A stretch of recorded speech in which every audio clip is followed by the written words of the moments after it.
Reserve bank of India, जैसा कि आप सब लोग जानते हैं। लेकिन आज इस सब्जेक्ट में हम लोग कुछ डीपली स्टडी करने वाले हैं। जैसा कि जो आरबीआई कब स्थापित हुआ था, कब इसकी स्थापना की गई थी भारत देश में, और जो भारतीय रिजर्व बैंक है किस देश का मेंबर है, इसमें कौन कौन से फंक्शन होते हैं। इसके अलावा इसमें जो बैंक रेट है, रेपो रेट है, प्रतिवर्ती रेपो रेट है, आज इसके बारे में हम बात करेंगे। और साथ ही बात करते चलेंगे जो भारतीय व्यापारिक बैंक, भारतीय स्टेट बैंक के नाम से जानते हैं, जिसे शॉर्ट फॉर्म में एसबीआई कहते हैं, स्टेट बैंक ऑफ इंडिया। दोस्त, यहीं से हम स्टार्ट करेंगे आज भारत के आरबीआई बैंक के बारे में। आरबीआई भारतीय रिजर्व बैंक ऑफ इंडिया। भारतीय रिजर्व बैंक ऑफ इंडिया की स्थापना 1 जनवरी 1935 को की गई थी। दोस्तों, जो आरबीआई एक्ट है ये इनिशियल में 1934 में बना लिया गया था। 1934 में बनाकर तैयार किया गया था भारत की गवर्नमेंट के द्वारा। और इसे बनाने के लिए जो देश है, बाहर के जो देश है, उनसे बहुत कंसल्टेंसी लेना पड़ा था भारत देश को, क्योंकि एक ये सेंट्रल बैंक है। जो आरबीआई बैंक है, भारतीय रिजर्व बैंक, ये एक सेंट्रल बैंक है, ये कोई व्यापारिक बैंक नहीं है, और ना कोई इसमें खाता खोल सकता है, ना कोई अपना डिपॉजिट कर सकता है। ये एक ऐसा बैंक है जो सरकार का अपना निजी बैंक है। ये इसे भारतीय स्टेट बैंक, भारतीय रिजर्व बैंक के नाम से जानते हैं। दोस्तों, इसको जो भारतीय स्टेट बैंक है, इसका जो मेंबरशिप लिया गया था वो स्विट्जरलैंड से लिया गया था, जिसे BIS के नाम से जानते हैं। BIS में 3 स्तरीय बैठक हुई थी, 3 स्तरीय बैठक हुई थी, जिसमें 100 कंट्री आते हैं। उसमें से भारत एक मेंबर है स्विट्जरलैंड का, जिसे बेसन के नाम से जानते हैं। ये BIS bank of international settlement, bank of international settlement के नाम से जानते हैं। जो स्विट्जरलैंड में इसकी जो कमेटी सदस्यता की गई थी, उस समय जो भारत देश उसका मेंबर था, और भारत देश ने RBI reserve bank of India को 1935 में स्थापना किया। दोस्तों, जो आरबीआई भारत देश है, भारत देश में जो आरबीआई है, ये जो नोटों को जारी करता है, और नया जो बैंक आते हैं उनको लाइसेंसिंग भी प्रोड्यूस करता है।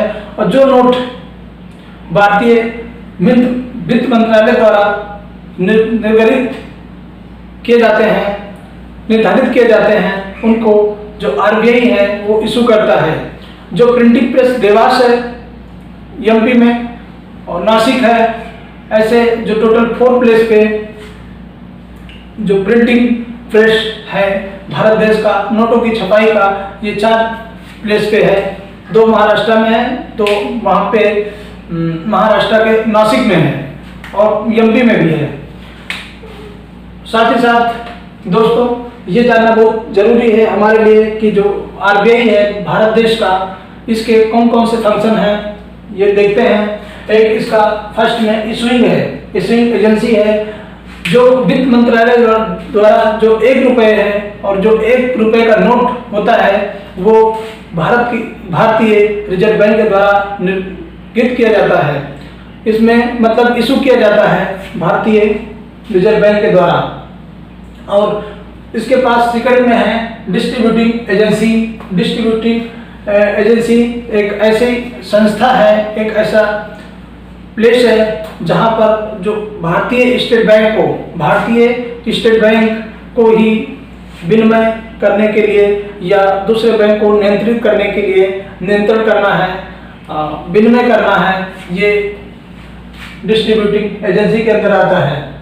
दोस्तों, उसके बाद बैंकर्स ऑफ द गवर्नमेंट अगर हम बैंकर्स ऑफ द गवर्नमेंट की बात करते हैं तो यहाँ पे ये देखने को मिलता है कि जो दूसरी बैंकें हैं, दूसरी बैंकों को इशू करना, उनको लाइसेंसिंग इशू करना है, उनके लिए जो विनिमय है उसको इकट्ठा करना और उनको लाइसेंसिंग प्रोड्यूस करना भारतीय रिजर्व बैंक का काम है। और bank for the last resort, bank for the last resort के अंतर्गत वो बैंकें, जो बैंकें भारतीय रिजर्व बैंक के द्वारा लाइसेंसिंग प्रोड्यूस की जाती हैं, अगर उस बैंक के अंदर वो व्यापारिक भी हो सकती हैं, कोऑपरेटिव हो सकती हैं, कॉर्पोरेट के हो सकते हैं, व्यापारिक हो सकती है, वाणिज्यिक भी हो सकती है। दोस्तों, उस बैंक को जो अगर कोई आर्थिक स्थिति, आर्थिक संकट आ जाता है, उसके लिए जो भारतीय रिजर्व बैंक है ये उस बैंक की मदद करता है। जैसे अभी हम एग्जाम्पल में देखेंगे कि जो भारतीय रिजर्व बैंक द्वारा जो लाइसेंसिंग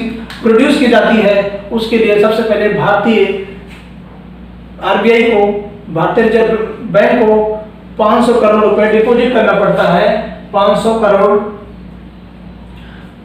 रुपए डिपॉजिट करना पड़ता है एक लाइसेंस को प्रोड्यूस करने के लिए, कि अगर कोई बंदा चाहता है कि उसको एक बैंक ब्रांच खोलना है, बैंक खोलना है, तो उसके लिए सबसे पहले भारत सरकार के आरबीआई से उसको लाइसेंस लेना पड़ेगा और उसके बदले में 500 करोड़ रुपए डिपॉजिट करना पड़ेगा। कि ऐसा बहुत सारे विदेशी कंपनियां आ जाती हैं, पैसे लेके भाग जाती हैं, ऐसा आप लोग ने अक्सर सुना होगा। दोस्तों, उसके बाद हम बात करेंगे कि एजेंट ऑफ द गवर्नमेंट, जो भारतीय रिजर्व बैंक है ये एक एजेंट का काम करता है। इन केस या इफ मतलब यहाँ से कोई पर्सन हमारे देश से किसी और देश में, अमेरिका में, ब्रिटेन में, जापान में, सऊदी में कहीं भी जाता है, एनीवे कहीं दूसरे देश में जाता है, वहाँ के पैसे को जो लेके आता है तो हमारा जो आरबीआई है, भारतीय रिजर्व बैंक ऑफ इंडिया, ये उसका विनिमय करता है, ये उसको विनिमय करता है। और विनिमय करने के बाद में जो इंटरनेशनल मॉनेटरी फंड है उसके थ्रू एक एजेंटिंग का वर्क भी करता है, एजेंट का वर्क भी करता है। उसके बाद दोस्तों बात करेंगे एक्सचेंज रेट स्टेबिलिटी,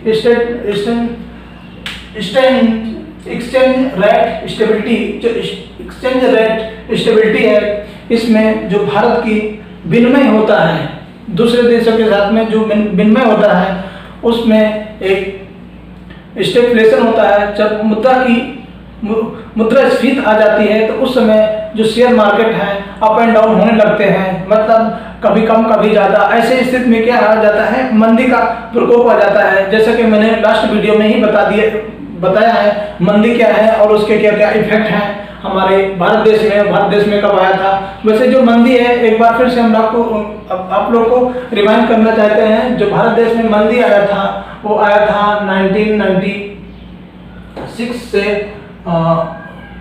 2002 तक, 2002 तक आया था। 2 से 3 लोग मानते हैं 1996 से 1997 के बीच से स्टार्ट होता है, 2002-2003 तक रहता है आर्थिक मंदी हमारे भारत देश में, क्योंकि उस समय जो सरकार है उसकी अर्थव्यवस्था पूरी तरह ध्वस्त हो जाती है, नष्ट हो जाती है। और उस सिचुएशन में जो प्राइवेटाइजेशन है, उदारीकरण, वो सबसे महत्वपूर्ण रोल निभाते हैं।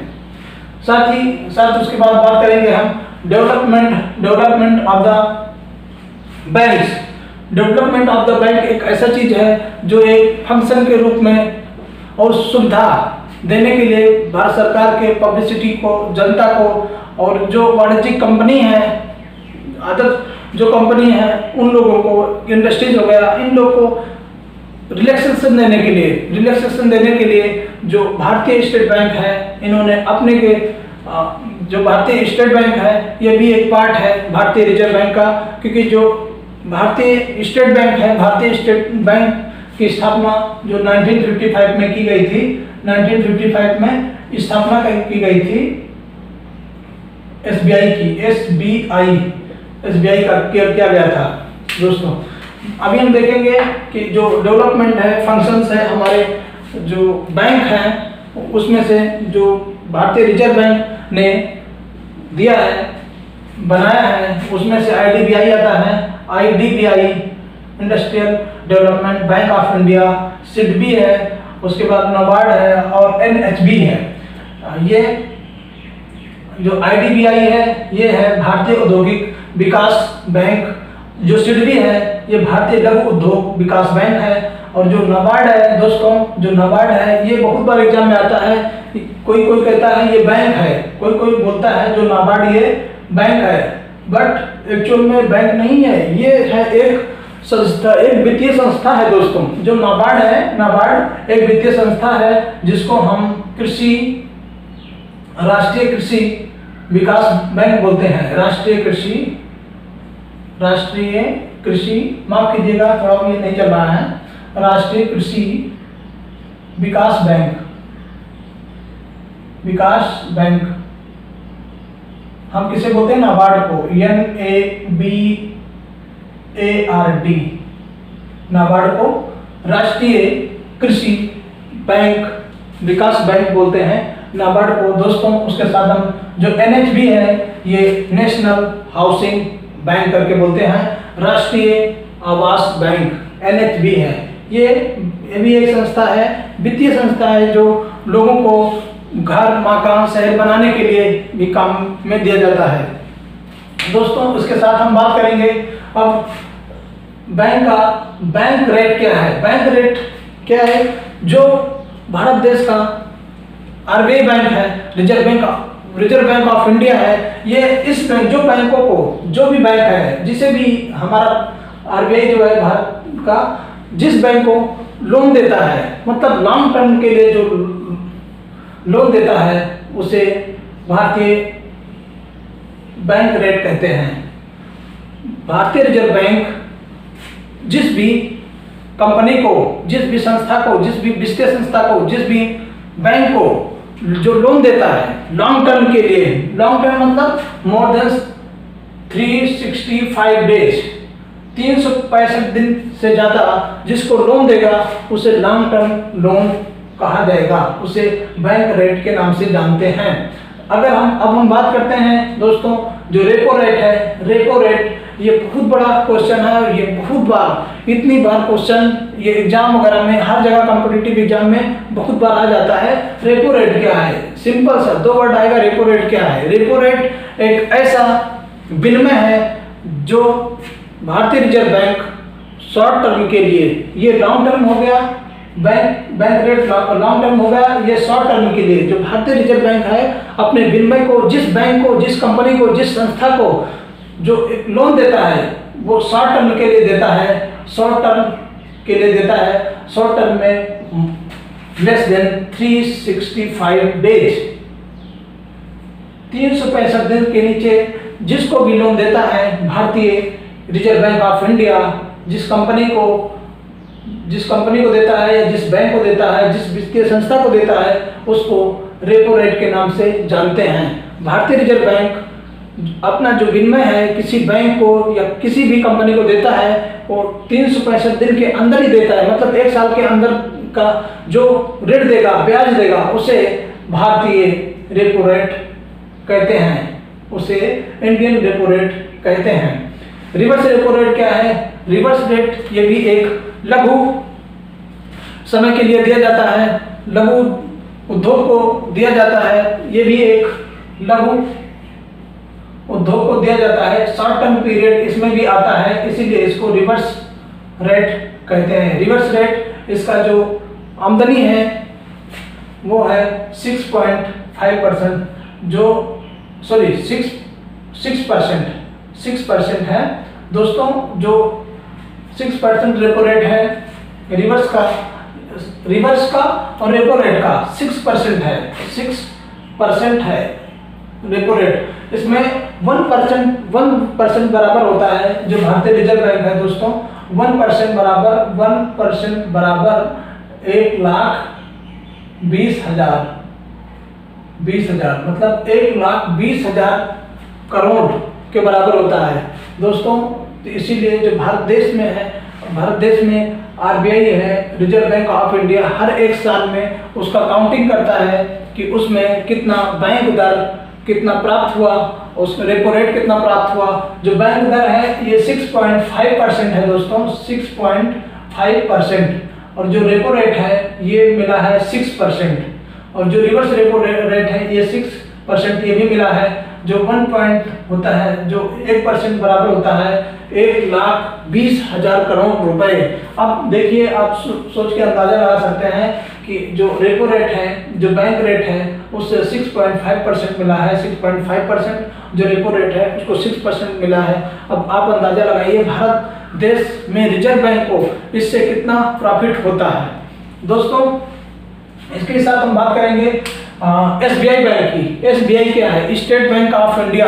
स्टेट बैंक ऑफ इंडिया जो इस्टेब्लिशमेंट किया गया था, इसमें साल 1955 में इसका इस्टेब्लिशमेंट किया गया था। इसमें इसका राष्ट्रीयकरण भी किया गया था, स्थापना भी किया गया था एक इंपीरियल बैंक के साथ में। जो राष्ट्रीय जो हमारा एसबीआई बैंक है, इंपीरियल बैंक,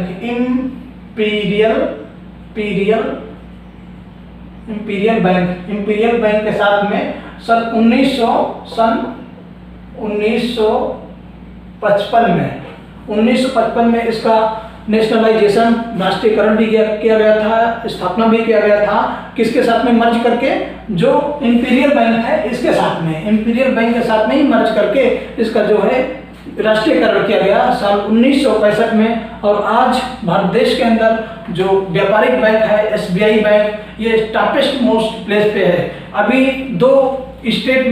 एक स्टेट में जो 2 अलग-अलग डिस्ट्रिक्ट में एसबीआई के नाम से बैंक चल रहा है, जैसे जयपुर स्टेट बैंक और बीकानेर स्टेट बैंक। इन दोनों को मर्ज करके भारत देश एक अपना निजी एसबीआई बैंक बनाएगा। एसबीआई बैंक जिसके अंदर आज 10 करोड़ से ज़्यादा लोग व्यापार कर रहे हैं, लोन ले रहे हैं, एजुकेशन लोन ले रहे हैं, बहुत सारे हैं, कार लोन है, होम लोन है, डिफरेंट टाइप्स का आप लोन ले रहे हैं। जो इसे व्यापारिक लोन के नाम से जानते हैं, जो एसबीआई बैंक है उसको व्यापारिक बैंक के नाम से जानते हैं दोस्तों, एसबीआई बैंक को। दोस्तों, बस आज की क्लास में बस इतना ही, और नेक्स्ट वीडियो के लिए आप लोग हमारे चैनल पे देखिएगा और हंसते रहिए, मुस्कुराते रहिए और पढ़ते रहिए। Thank you, bye bye.